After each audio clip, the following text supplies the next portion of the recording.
Welcome to Beyond Sunday. Thanks for joining us for Season 2, Episode 4 of the podcast. Thank you to everyone who interacts with it, shares it out, leaves a comment. We appreciate that very much. And we're going to jump right into the conversation today. I'm delighted to be able to have Battalion Chief Glenn East, who is with the Clay County Fire Department, who's with us. So, Glenn, it's great to have you on the podcast. Thanks for taking time out of your busy schedule to join with us for this conversation. I suppose as a way of an introduction, you can give us maybe some of the responsibilities that you have in the role that you have. And also maybe a lot of our listeners are based out of our local area, maybe Duval, Clay, the greater Jacksonville area. But we do have an amount of people who listen in from overseas. And when I say fire department, they automatically think of putting out fires. But here it's a little bit different. There's more involved on the paramedic side of things. So maybe you could explain that as well as a way of introduction. So our department is probably over 235 or so active firefighters. Everybody in our department is either a paramedic or an EMT, as well as being a firefighter. Probably 90% of our runs are EMS. So every full-time engine and every full-time rescue in the county are advanced life support. So they carry the cardiac monitor, the medications, all of that. As far as the job that I do, I am an active battalion chief. I'm still part of the operations division, but I run the community paramedicine program. So I could be out tomorrow on shift running fires with the crews or running my program like I do Monday through Friday. The community paramedicine program is a relatively newer concept in the fire service. It kind of, with what I just said, with it being kind of more EMS driven now, community paramedicine is now even drilling down more into that. And it basically is a way for the fire department to help address the community's needs, whatever those may be, for medical type issues. So some areas have found that they have certain things that happen a lot, like they may have a lot of problems with diabetics or congestive heart failure or COPD, that kind of thing.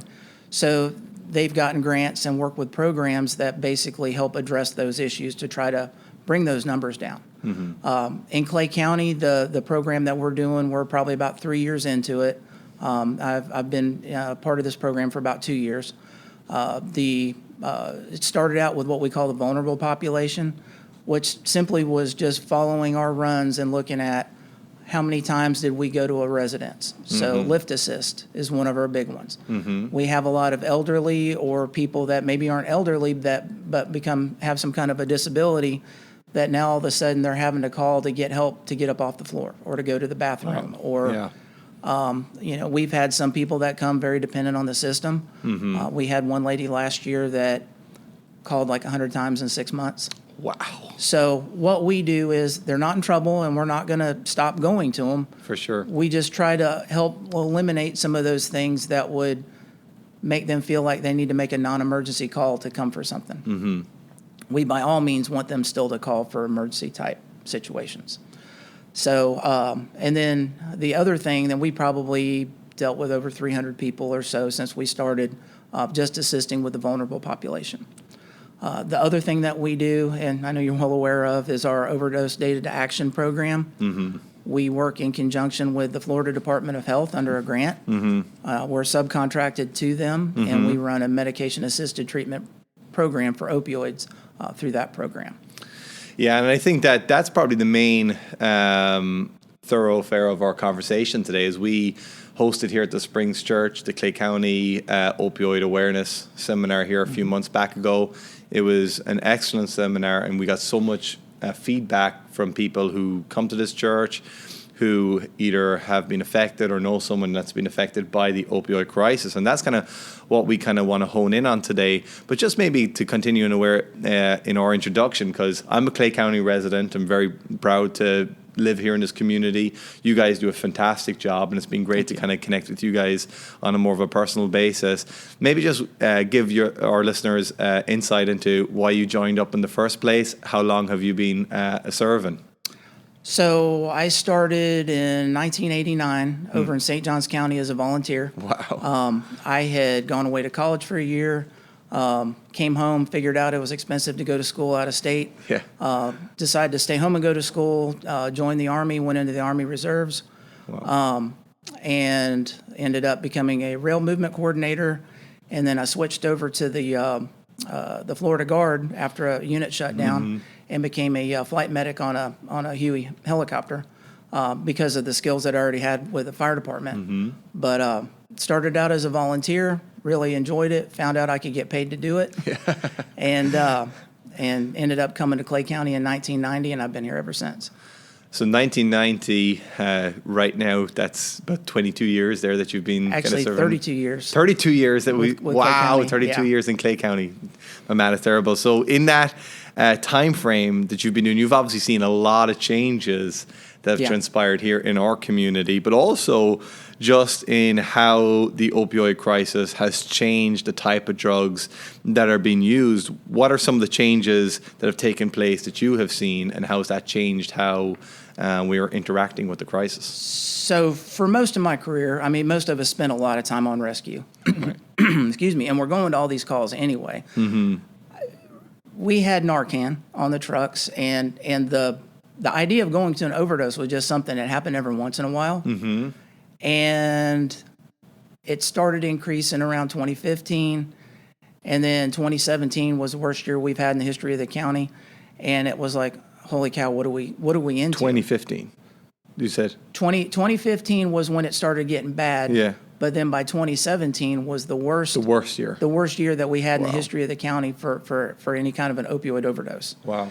And 2017 was really when fentanyl was already around, but it got up and going and really became very prevalent, and it has not let up ever since. Has fentanyl taken the place of other drugs? Like, where has this come from, and why has So- this become popular? So fentanyl is a synthetic opioid. We carry it on the trucks. It's really good for burn patients, bad trauma type injuries, that kind of thing. So it is a very useful drug. Two different things. That's medical grade.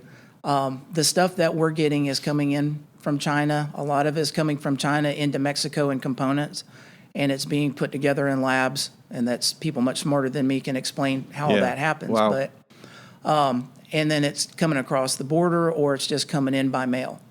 I know the sheriff's office, and they can speak to it much better, but the sheriff's office, it's just amazing the way that people have figured out how to get it here. Being a synthetic opioid means that it's basically, there's nothing natural in it, it's all chemical.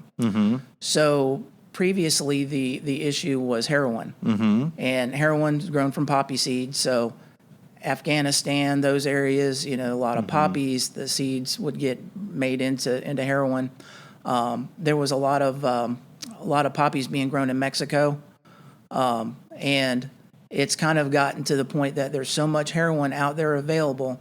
Heroin is cheaper, easier to make, smaller amounts, more potent drug. Right. That the poppies, like, they pretty much quit growing poppies in Mexico. Wow.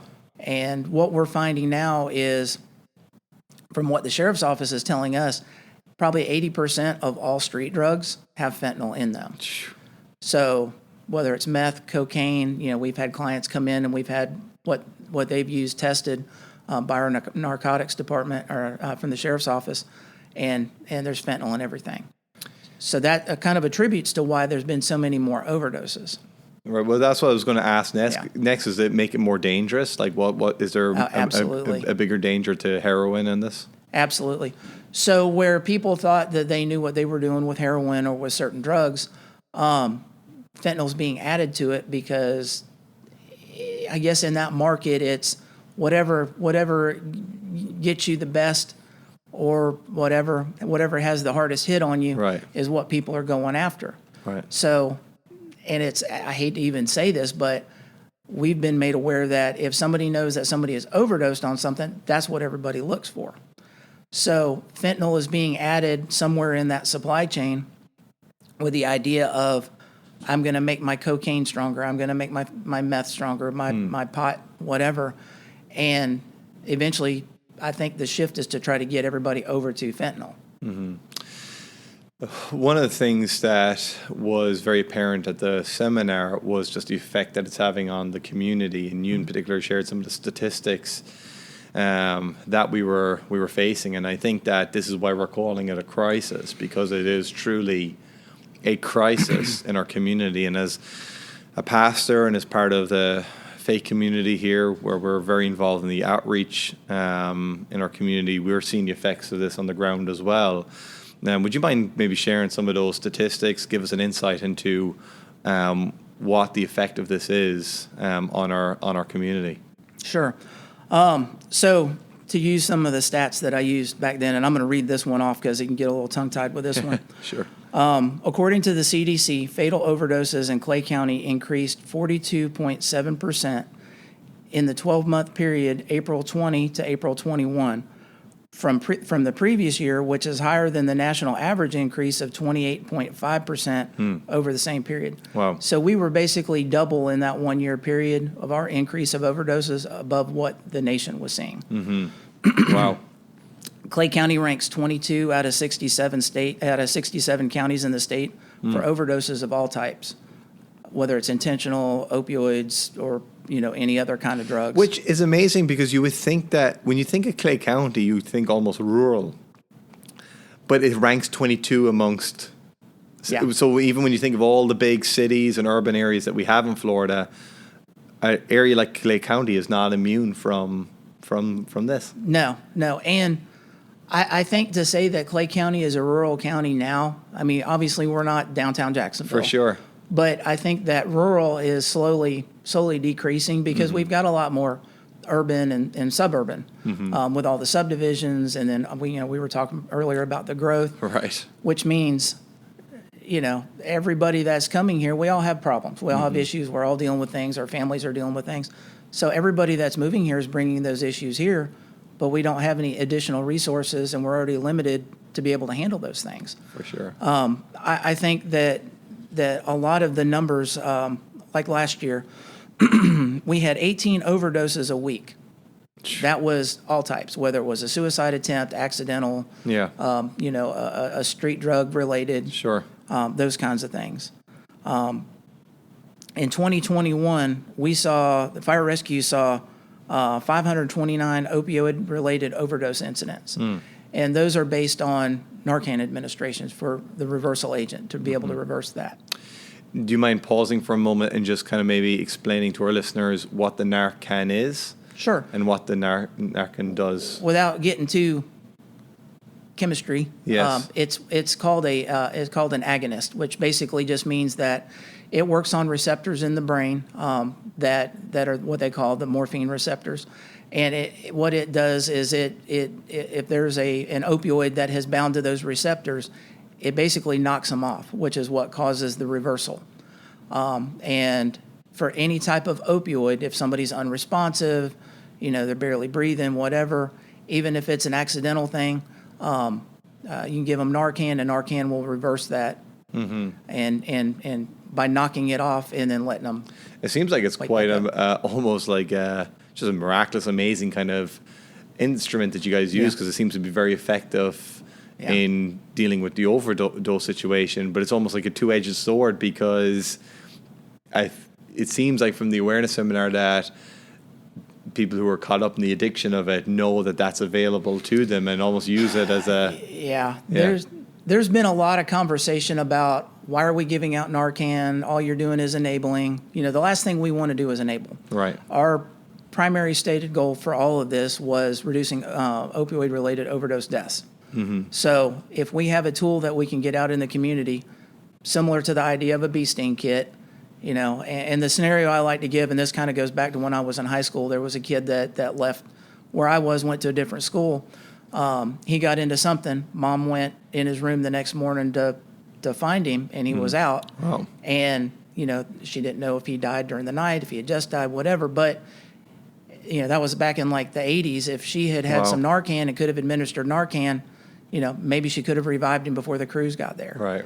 And, we've had, 70-year-old mothers with 40-something-year-old kids that are home. They're into this, and they've overdosed and hit the floor, and, mom's had to give them Narcan to bring them back. Wow. And Wow. so, yeah. Wow. So it's an amazing Yeah. piece of equipment that is at your disposal, and I know that is something that is an important aspect of it. Is there anything else in terms of the statistics aspect that you wanted to share with the? So in Clay County, Yeah.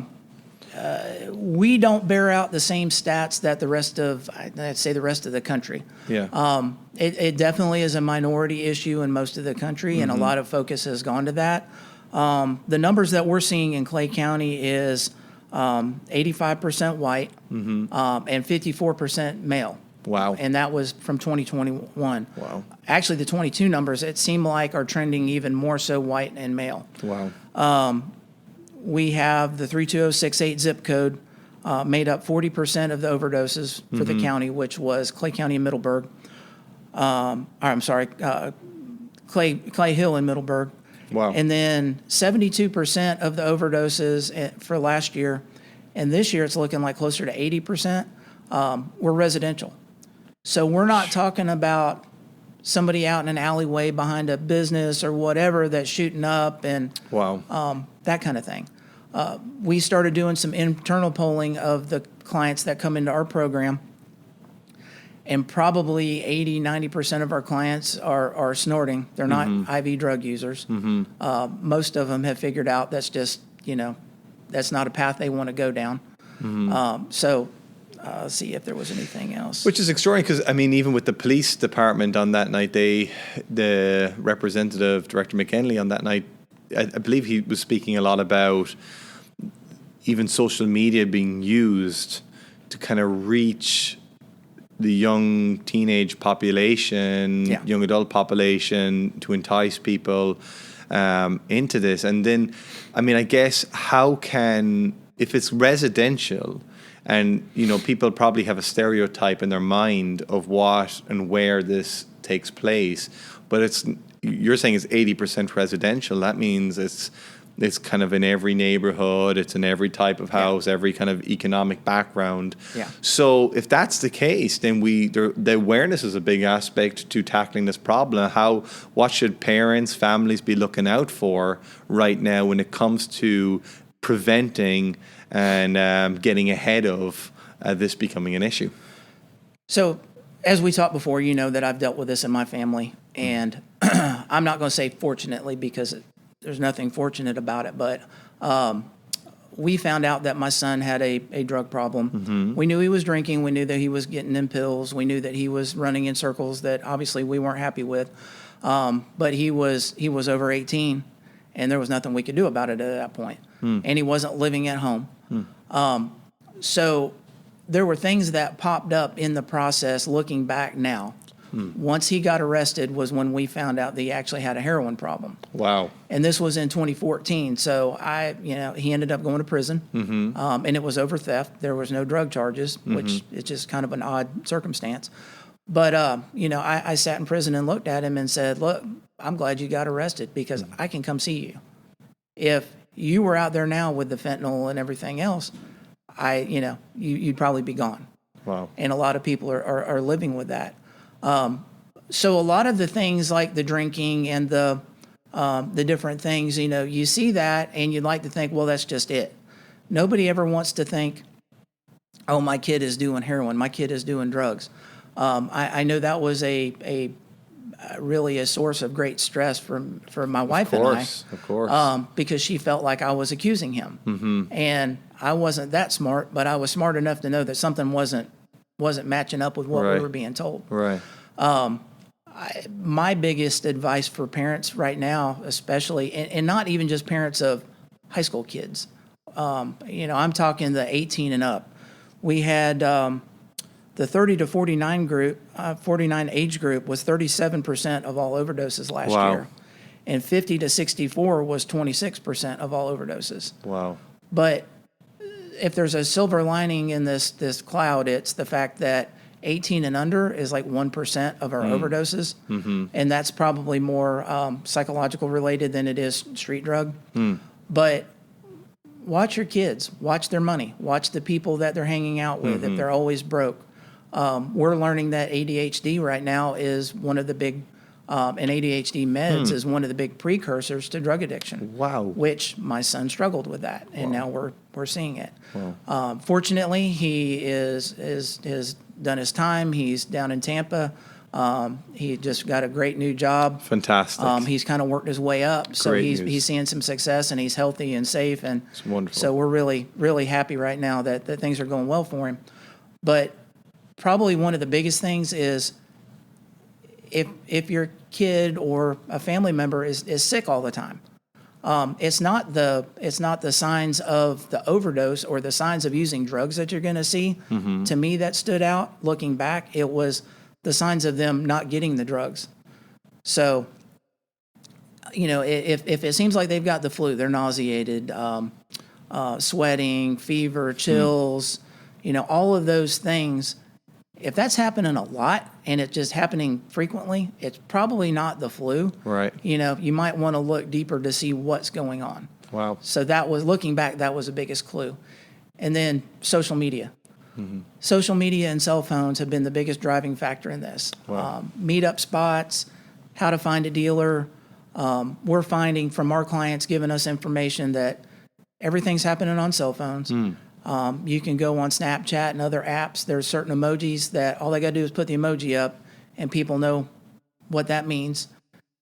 How strong their stuff is, if what they're selling, all of that, and those things go away. Yeah. They don't stay up Right. for you to look at. They're Right. up for so long and they're gone.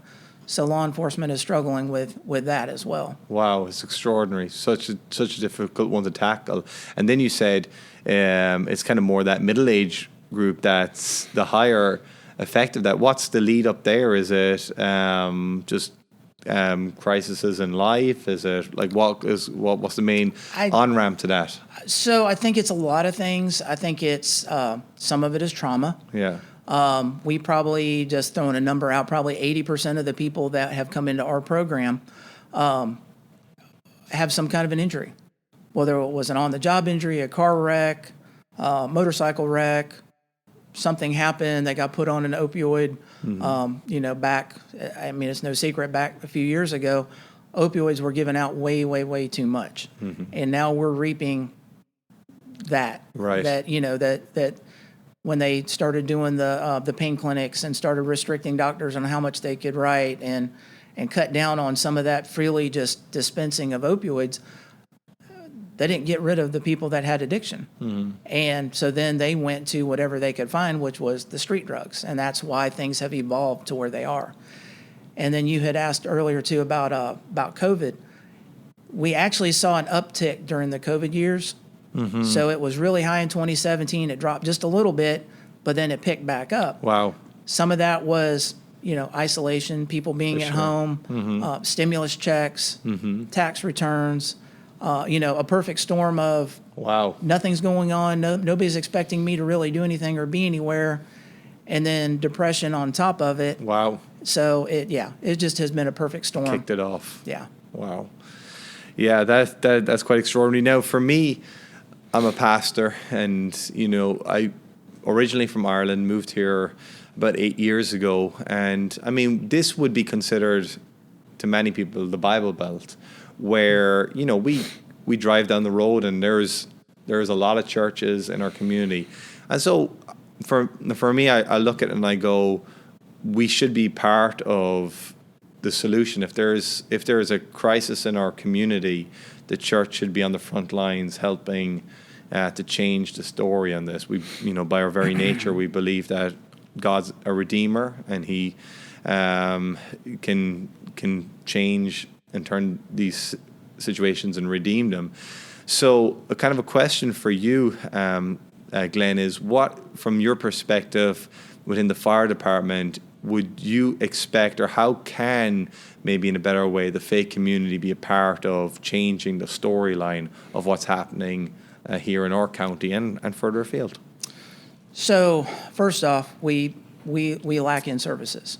And because we border a very big metropolitan county, a lot of the resources go to the bigger county, and then they share with us. Well, we know that they're overwhelmed too. They're needing to add bed space for detox and those kinds of things. So helping us to advocate for more services here, I think that the churches and the hospitals are probably some of the key partners in addressing this issue locally. I was the interim emergency management director for a year. And in emergency management, there's a saying that all disasters are local. And that's could not be more true of this situation. Right. We are getting federal help. Some it's just very hard. Staffing is very limited, that kind of thing. But this is a Clay County problem, just like in Tampa. It's a Tampa problem. Yeah. And we have got to come up with our own solutions. Right. And I'll be the first to say Clay County government and Clay County Fire Rescue cannot fix this. We can take leadership. We can help organize people. We can help coordinate. But ultimately, the government can't fix it. There's not enough hours in the day, and there's not enough money, and there's not enough people. The other thing is the churches really, really need to come together. And I know big church, small church, Southern Southern Bible Belt mentality. All the different like denominations, yeah. There is, like your church has been great with working with us and getting the word out and the awareness. I know there are other churches, especially some of the smaller churches, that, we don't want to talk about it. That's too offensive. That's too scary. We don't have that. Unfortunately, it's everywhere. If you talk to people outside of church, which I'm sure you're well aware, you get different answers. And, stuff like, yeah, I know somebody, or I have a family member, that they may not talk about it in church. So I think the churches across the board in Clay County need to start talking about it. The other thing that the churches need to know, and society as well, is that drug addiction is not a moral failing. It is not a moral issue. Sure, there are people that probably started partying and, hey, I'll try this and whatever. Mental illness and trauma are typically precursors that lead to that. Wow. Just like prior injuries like we were talking about. Sure. Insurance is a very big thing. People have insurance, they're going to the doctor, they're getting treated, then all of a sudden they lose their insurance for whatever reason. And now, I don't have help with getting off these meds that I was put on. What do I do? Right. They're going to find the easiest source. But, just that idea that just because somebody has a substance use disorder, whether it's opioids, alcohol, any of them, it doesn't mean that they're a bad person or that there's a moral flaw. There's somebody that needs help. And That's there's a lot of chemical reasons within the brain that it's actually a medical issue that has to be addressed in a certain way to fix it. It's not just just stop doing that. That's not even an option. That's a great point. Thank you for bringing that up. That it's kind of breaking down some of those barriers. That it's not necessarily more. Now there may be some moral stuff that's along with it, but even if there is, this is the very direction that for us as Christians that God leads us into, is to be near the broken, to be near those who are sick, to be a part of bringing the love of Christ into these kind of situations. So I think that's a very important point to bring out. And I know for when you first you guys first started kind of knocking on the door and connecting with us, we didn't really know what our first step would be, and we had that prayer meeting, which was down on the town hall, and there was about 10 or 11 churches that came out and connected with us, and it was a fantastic. We still get a lot of feedback to this day of just, we're here for one reason. It's to pray, to commit this before the Lord. It was a great event, and then the awareness seminar that was here. But I think the next step then on that is engaging with it and kind of getting out and being a part of connecting with the community, being available with our resources if it comes available. And so that's something that's very important to kind of maybe bring in this conversation and kind of land the plane on it. Maybe is there any one thing that people will always ask, is there hope in this? Is there, when we look at what's happening in the community, when you take the statistics, we were talking about particular areas in our county that it's visibly changing because of some of the level of opioid crisis that's kind of coming in. Is there hope? Have you seen situations where the situation can turn around? Maybe you could speak on a personal level about that. Yeah. So when you start questioning what you're doing, you always have those moments of, man, am I doing any good? Right. Am I headed in the right direction? And, I've been up and down over the last couple of years with doing this and struggled at times. And my moment was this past Sunday. I was in Walmart. I had mentioned the lady that her mom had given her Narcan, and we were able to bring her in the program. She got the medication-assisted treatment that we offered. Really, really got through to her and her family. The whole family was involved, which was great, because she'd been struggling for 20-something years, and they've done everything they could do. She did really well for the better part of a year. She started falling off. We stayed engaged. We're still friends, on and off, back and forth. Got to where I hadn't heard from her, and I couldn't get her on her phone. And I was like, oh, well, hopefully that one didn't go bad. I'm walking down the aisle in Walmart Sunday, and I look up, and there she is, and had makeup on. She looked great. She looked healthy. She looked happy. We talked. She's still struggling, but she's doing really, really well. That's awesome. And this was somebody that when I met her a year ago, she was in the ER, and they had been doing CPR on her, 30 minutes before. Wow. So there is hope. We've kind of, our whole thing with this whole program all along has been, we just got to take the small victories. Yeah. And, going for the big stuff is great, but if I save one person in your house, that's a huge victory to you. Huge. So I think just keep, hammering away at it is, there's a lot of drugs still that are coming into the country, like we talked about. I don't know, there's a lot of political issues and policy issues and stuff that have to be addressed. But I think that we just have to take care of our own at home and just do the best we can to provide as much as we can service-wise. Yeah. And of course, on episode 1 of this season, we had one of our own pastors, Pastor Matt Poole, who came and he shared his testimony. He actually shared it on the seminar that we had as well, the Clay County, of just life transformation that took place on his own personal life. But I appreciate how you explained that this is not just a Tampa problem or whatever New York problem. This is a Clay County problem. We have to come to solutions. And the reality is it's kind of the old Humpty Dumpty story. All the king's horses and all the king's men couldn't put Humpty back together again. All of the available resources that on a government level is not enough to come to the solution on this. This has to be a community. The church needs to be involved in this. And we need to be on the front lines of this. If this is as a church, if this is our Jerusalem that God's called us to, our own backyard, we need to be available to help out in this.